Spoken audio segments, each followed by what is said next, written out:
માતા કે ભલામણ આટલું ધીમું ધીમું બોલશો થોડું ચાલશે. ગુજરાતના ઇતિહાસમાં પહેલીવાર આ રાજ્યના મુખ્યમંત્રી આપણા માંડલ તાલુકામાં આવ્યા છે, તો એટલા જોશ અને ઉત્સાહ સાથે બે હાથને મુઠ્ઠી બંધ કરીને મા ભારતીનો જયઘોષ કરીશું.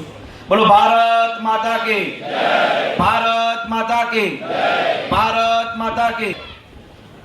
આજે માંડલ ખાતે વિરમગામ વિધાનસભાના વિવિધ 500 કરોડથી વધુના વિકાસ કામોના આ ભૂમિપૂજન પ્રસંગે આપણા સૌની વચ્ચે ઉપસ્થિત આપણા રાજ્યના લોકપ્રિય મુખ્યમંત્રી શ્રી ભૂપેન્દ્રભાઈ પટેલ, મંચસ્થ અમદાવાદ જિલ્લા પંચાયતના પ્રમુખ શ્રીમતી કંચનબા વાઘેલા, આપણા અમદાવાદ જિલ્લા ભાજપના પ્રમુખ માન્ય શૈલેષભાઈ દાવડા, માંડલ તાલુકા પંચાયતના પ્રમુખ શ્રી, વિરમગામ તાલુકા પંચાયતના પ્રમુખ શ્રી, દીત્રોજ તાલુકા પંચાયતના પ્રમુખ શ્રી, વિરમગામ નગરપાલિકાના પ્રમુખ શ્રી અને મંચસ્થ સૌ મહાનુભાવ, મોટી સંખ્યામાં ઉપસ્થિત સૌ ભાઈઓ અને બહેનો, આપ સૌનો હૃદયના ભાવથી બે હાથ જોડીને હાર્દિક સ્વાગત કરું છું, સૌને વંદન કરું. આમ તો કોઈ વિધાનસભાની અંદર આટલી બધી વાર મુખ્યમંત્રી આવે એવું બહુ ઓછું બને, પણ મેં માન્ય મુખ્યમંત્રી સાહેબનો ખૂબ ખૂબ આભાર માની છે કે આ ચોથી વાર આ વિરમગામ વિધાનસભાની અંદર આપે પ્રવેશ કર્યો છે. સાથે જ મુખ્યમંત્રી કોઈ વિસ્તારની અંદર આવે અને મુલાકાત હોય એવું નહીં, પણ જ્યારે જ્યારે માન્ય મુખ્યમંત્રી સાહેબ આપણા વિસ્તારની અંદર આવ્યા છે ત્યારે વિકાસ કામોના ભૂમિપૂજન અને લોકાર્પણ લઈને આવ્યા છે. લગભગ 1 વર્ષ પહેલાં જ વિરમગામની અંદર પણ 700 કરોડથી વધુના કામોનું માન્ય મુખ્યમંત્રી સાહેબના હાથે ભૂમિપૂજન અને લોકાર્પણ થયું. અને આજે 1 વર્ષ પછી 2026ના નવા વર્ષના પહેલા દિવસે 2, 5, 10, 15, 100 કરોડ નહીં પણ 500 કરોડથી વધુના કામોનું ભૂમિપૂજન અને લોકાર્પણ કરવા માટે માન્ય મુખ્યમંત્રી સાહેબ આપણા બધાની વચ્ચે આવ્યા છે. આજે જે મહત્વના રોડોના ખાતમુહૂર્ત છે એ વિસ્તારના લોકોને તો મહત્વરૂપ થશે જ, પણ આખા ગુજરાતના લોકો જે શંખેશ્વર અને બહુચરાજી શ્રદ્ધાળુઓ તરીકે આવતા હોય છે, જૈન તીર્થધામ માટે આવતા હોય છે, મા શક્તિપીઠના દર્શને આવતા હોય છે, એ લોકો માટે સૌથી મહત્વનો વિરમગામ માંડલ દસાડા ફોલ્ડન રસ્તો આપણા બધા માટે બહુ મહત્વપૂર્ણ સાબિત થવાનો છે. અને એના કરતાં પણ ભવિષ્યની અંદર જે રીતે વિરમગામ વાયા વિરમગામ છે એવી રીતે ભવિષ્યમાં કોકતા ફાટક ઉપર ઓવરબ્રિજ બનવાથી કોકતાથી લઈને વિરમગામ ને વિરમગામથી માંડલ એટલે છેક આમ રાધનપુર તરફ જવા માટે માંડલ આવનારા દિવસમાં મહત્વનું કેન્દ્ર પણ સાથીઓ બનવાનું છે. અને એટલા માટે માન્ય મુખ્યમંત્રી સાહેબ આપણા કાર્યક્રમમાં આવ્યા એ પહેલાં જ મા ચામુંડાનું બાળ સ્વરૂપ એવા ખંભલાવમાના દર્શન કરીને સાહેબ આપણા બધાની વચ્ચે આવ્યા છે. અને સાહેબે ત્યાં જોયું કે આ સુંદર મજાનું મંદિર, આવડું મોટું તળાવ, એટલે સાહેબે ખાનગીને કીધું કે ભવિષ્યની અંદર આના વિકાસની પણ આપણે ચિંતા કરીશું અને ખંભલાવ મંદિરના આજુબાજુના તળાવના વિકાસની પણ ભવિષ્યની અંદર સાહેબ ચિંતા કરવાના છે.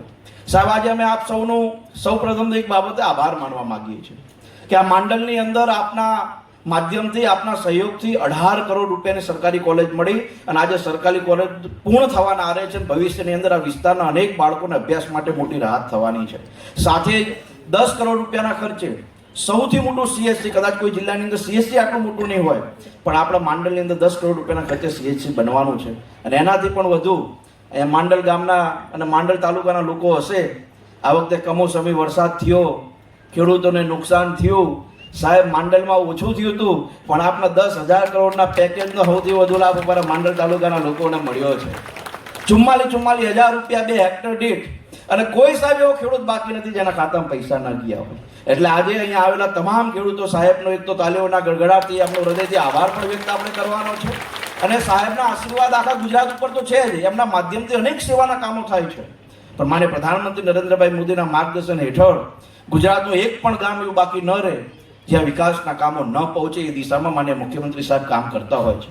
સાહેબ, આ વિસ્તારના ધારાસભ્ય તરીકે લગભગ છેલ્લા 3 વર્ષની અંદર જ્યારે હું આપની પાસે આવ્યો છું, ચાહે કોઈ વિકાસના કામ લઈને આવ્યો હોય, કોઈ વિસ્તારની સમસ્યા લઈને આવ્યો હોય, અને 3 વર્ષના ટૂંકા ગાળામાં એક 32 વર્ષની ઉંમરના ધારાસભ્યને આ વિસ્તાર માટે 2500 કરોડથી વધુના વિકાસ કામો આપ્યા છે, એના માટે પણ અમે આભારી છીએ.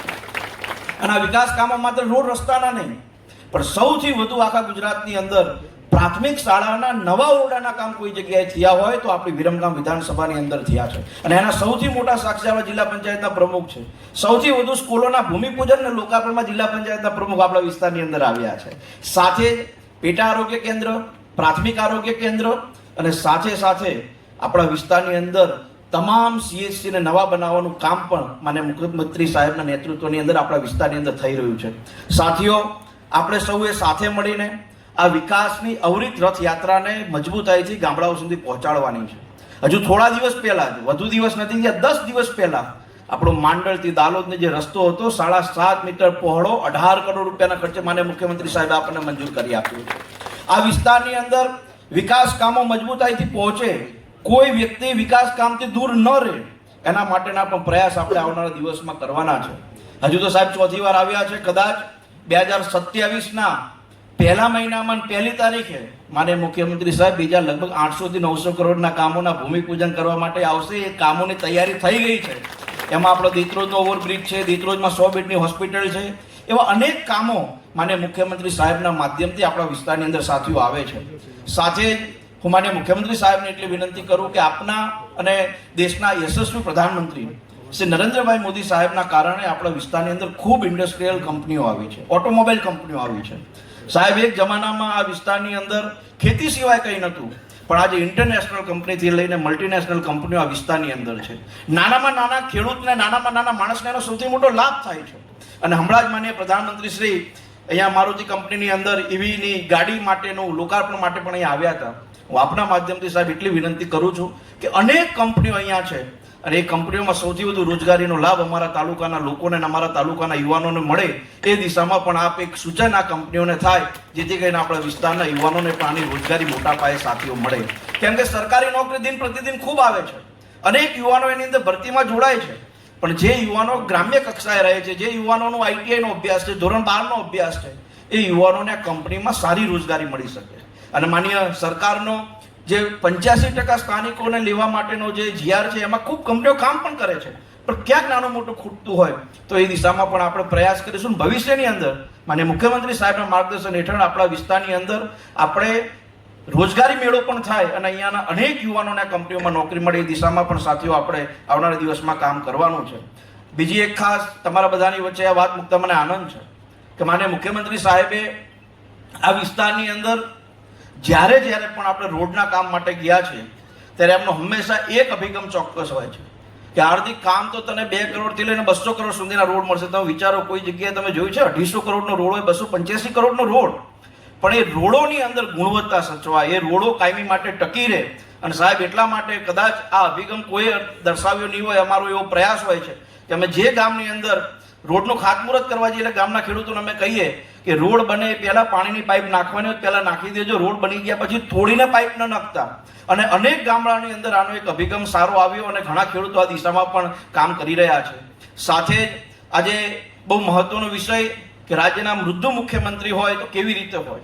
અનેક કાર્યક્રમો પહેલા સરકારી કાર્યક્રમો તો ડોમમાં થતા, પણ માન્ય મુખ્યમંત્રી સાહેબે આખા ગુજરાતની અંદર એ દિશામાં આગળ વધ્યા કે ગમે એટલો કરોડો રૂપિયાના ખાતમુહૂર્તના કાર્યક્રમો આપણે હોલમાં કરવા છે, આપણે ભીડ વચ્ચે નહીં પણ 1000-2000 લોકોની વચ્ચે કરવા છે અને 5-10 કરોડ રૂપિયા પણ બચે એ દિશામાં માન્ય મુખ્યમંત્રી સાહેબનો વિશેષ પ્રયાસ હોય છે.